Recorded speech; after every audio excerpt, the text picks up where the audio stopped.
Good morning students. आज हम पुनः अभी बीए सेकेंड ईयर के फर्स्ट पेपर के अंतर्गत अभिज्ञान शाकुंतलम को आगे बढ़ाएंगे।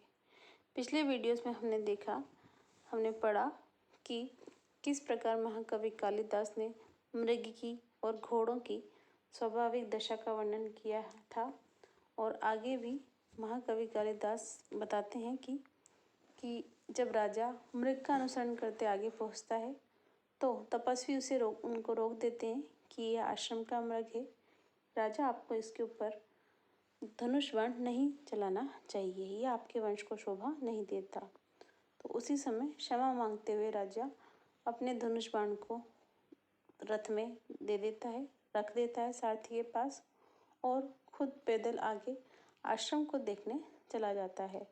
तो राजा जब आश्रम को देखने जाता है, आश्रम को में प्रवेश करना चाहता है, तो वहीं पर ये श्लोक का वर्णन महाकवि कालिदास ने किया है। देखिए, बड़ा ही अच्छा श्लोक है। इसके नीचे की पंक्ति में सूक्ति है, जिससे अर्थांतरन्यास है, अलंकार है, और प्राय सूक्तियाँ पूछ ली जाती हैं, तो इस विशेष ध्यान रखने योग्य है श्लोक। देखिए, शांतम इदम आश्रम पदम स्फुरति च बाहु कुतः फलम इह अस्य अथवा भवितव्यानां द्वाराणि भवन्ति सर्वत्र।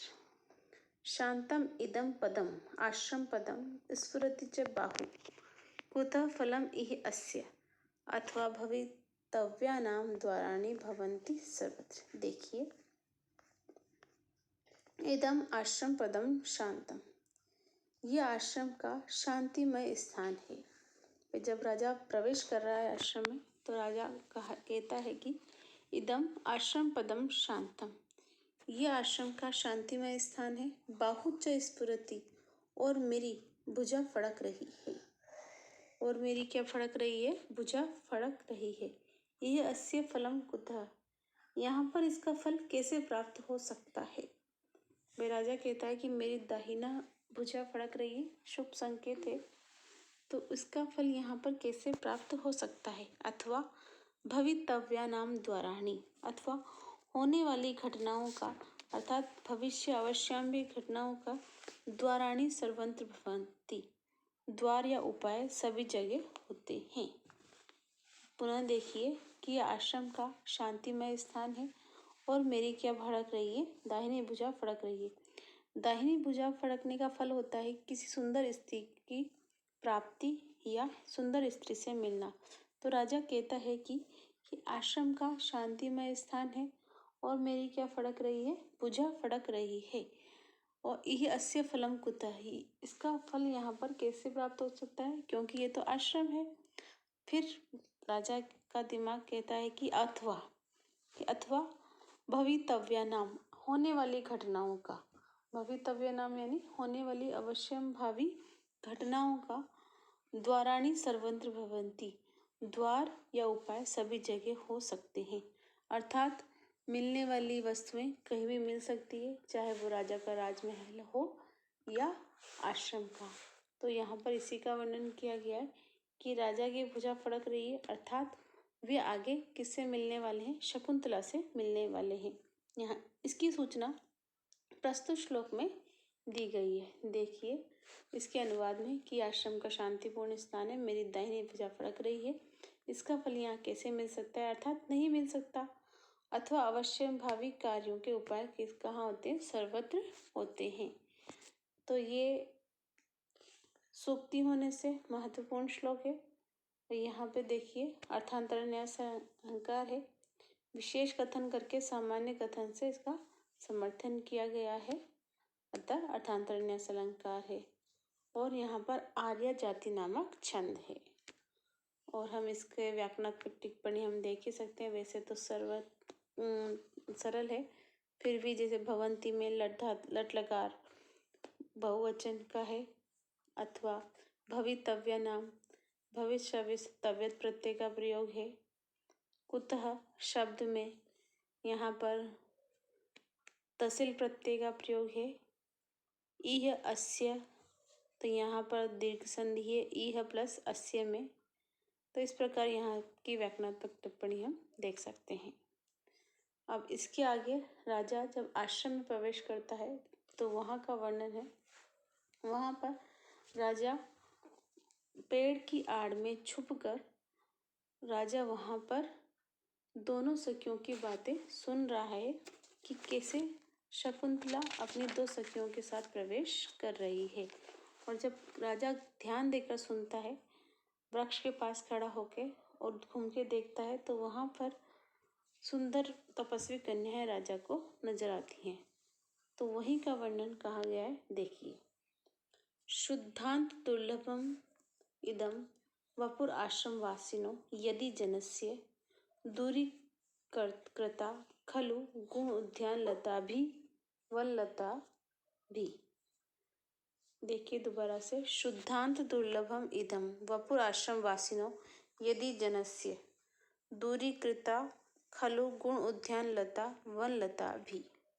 अन्वय से आप देखिए इसे कि आश्रम वासिन जन, आश्रम में निवास करने वाले, जनस्य व्यक्ति का, आश्रम में निवास करने वाले व्यक्ति का, यदि शुद्धांत दुर्लभम इदम, अंतपुर में भी दुर्लभ इस प्रकार का दुर्लभ शुद्धांत सुंदर मनोहर इदम वपु इस प्रकार का मनोहर शरीर है, तो कि आश्रम में निवास करने वाले व्यक्ति का अंतपुर में भी दुर्लभ, शुद्धांत दुर्लभम, अंतपुर में भी दुर्लभ, इदम वपु इस प्रकार का शरीर है, तो वन लता भी, वन लताओं के द्वारा, उद्यान लता उद्यान की लताओं को, गुणों के द्वारा, दूरी कृता खलु निश्चित रूप से क्या कर दी गई है, तिरस्कृत कर दी गई हैं। राजा का कहने का तात्पर्य यह है कि यदि आश्रम में निवास करने वाले कन्याओं का इतना जो कि अंतपुर में भी दुर्लभ है, ऐसा मनोहर शरीर है, तो निश्चित रूप से वन लताओं के द्वारा, वन की लताओं के द्वारा उद्यान की लता क्या कर दी गई है, तिरस्कृत कर दी गई है। एक बार आप पुनः देखिए कि आश्रम वासिना जनस्य, आश्रम में निवास करने वाले व्यक्ति का, यदि शुद्धांत दुर्लभम, अंतपुर में भी दुर्लभ इदम वपु इस प्रकार का सुंदर मनोहर शरीर है, तो वन लता भी, वन की लताओं के द्वारा निश्चित रूप से वन की लताओं के द्वारा निश्चित रूप से उद्यान की लताओं को गुणों के द्वारा क्या कर दिया गया है, तिरस्कृत कर दिया गया है। तो राजा ने तपस्वी कन्या का वर्णन किया है। यहाँ पर निष्पाप निश्चल रूप से इस प्रकार का सौंदर्य प्राप्त हो रहा है। देखिए इस श्लोक में यहाँ पर निदर्शन अलंकार है, अनुप्रास अलंकार है। तो यहाँ पर हम दो अलंकार इसका वर्णन कर सकते हैं कि यहाँ पर निदर्शन अलंकार है और अनुप्रास अलंकार है। और छंद आर्या नामक छंद है। यहाँ पर अगर व्याकरणात्मक टिप्पणी देखें तो यहाँ पर गुणई तृतीय विभक्ति का बहुवचन, तिरस्कृता तिरस उपपद पूर्वक क्रिय धातु से त प्रत्यय, दूरी कृता दूर शब्द उपपद पूर्वक च्वी और क्रिय धातु से त प्रत्यय का प्रयोग है। इस प्रकार से हम इसमें व्याकरणात्मक टिप्पणी देख सकते हैं। अब आगे जब राजा इन सखियों की, दो सखियां अनुसुईया प्रियंवदा शकुंतला की बातें सुनता है और शकुंतला के विषय में उसको जब जानकारी प्राप्त होती है तो वह आगे कहता है, मन ही मन सोचता है। राजा उनकी बातें सुनता है कि यह शकुंतला है, कण्व की पुत्री है। इस प्रकार राजा अनुसुईया और प्रियंवदा की दोनों की बातें सुनता है। तो वहाँ पर यह श्लोक आगे का कहा गया है महाकवि दास के द्वारा। यह भी बड़ा ही अच्छा श्लोक है। देखिए, इदम किला व्याज मनोहर वपु तपः क्षमा साधितुम य इच्छति ध्रुवम स नीलोत्पल पत्रधार्या शमीलता छत्तुम ऋषि व्यवसति। पुनः देखिए, इदम किला व्याज मनोहरम वपु तपः क्षमं साधयितुम य इच्छति ध्रुवम स नीलोत्पल पत्रधार्या शमीलता छेतुम ऋषि व्यवसति।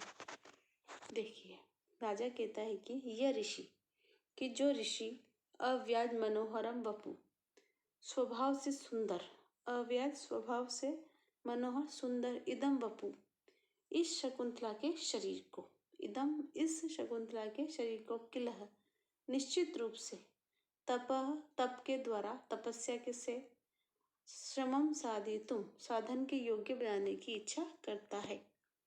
तप से, तपस्या से साधन के योग्य बनाने की इच्छा करता है। तो स वह ऋषि ध्रुवम निश्चित रूप से, नीलोत्पल पत्र धार्या कि नील कमल के पत्ते की धार से, शमी लताम शमी लता के वृक्ष, शमी वृक्ष की लता को छेदुम काटने का प्रयास कर रहा है। पुनः देखिए, महाकवि कालिदास ने कितने सुंदर शब्दों में यहाँ वर्णन किया है कि यह ऋषि, कि जो ऋषि अव्याज मनोहरम इदम, इस स्वाभाविक सुंदरता से के शरीर, शकुंतला के शरीर से निश्चित रूप से, शमम तप शमम साधितुम इच्छति, तपस्या से जिसको साधन के योग्य, तपस्या के योग्य बनाना की इच्छा करता है।